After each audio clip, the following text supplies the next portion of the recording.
We are God's creation, created to find joy and fulfillment in God alone. We were made in His image, reflecting His purity. But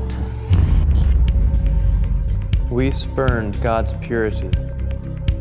We wanted to put God's character to the test. So we tried Him to see if He was true. We tried Him to see if He was just. We decided to make God prove His holiness. We lusted for His power and glory for our own. We directly rejected His good words of peace. We wanted to find our own way.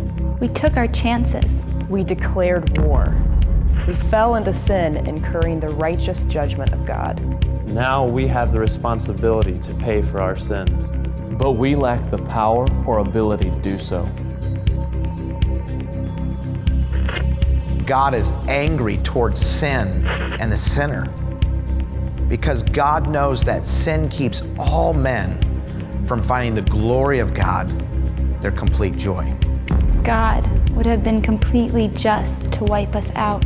He would have been right to start over. If we were to atone for our own sins, we would have to suffer for all of eternity. And that still would not make us good.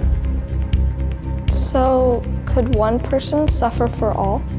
Someone would have to volunteer. Who would even qualify? This person must be sinless, having no guilt of his own. This person must establish his own goodness. This person must be able to endure the wrath of God against every sin ever committed. This person must be God. Could God somehow die in our place? But God demonstrated His love for us.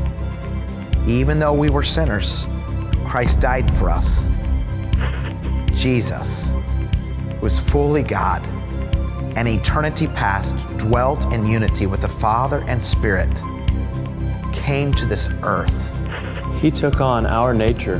He volunteered to suffer in our place. He endured the physical pain of life, Cuts, bruises, headaches, hunger, the agony of poverty. He took on all the suffering that resulted from our sin. Except He did not sin. He actively obeyed perfectly. Then He laid Himself on the altar. He took our guilt. He took our shame. He took our responsibility.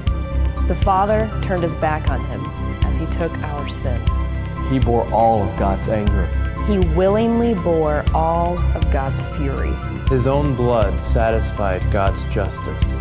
He did this because He loved us. God killed God so we could live. This is the Substitutionary Atonement.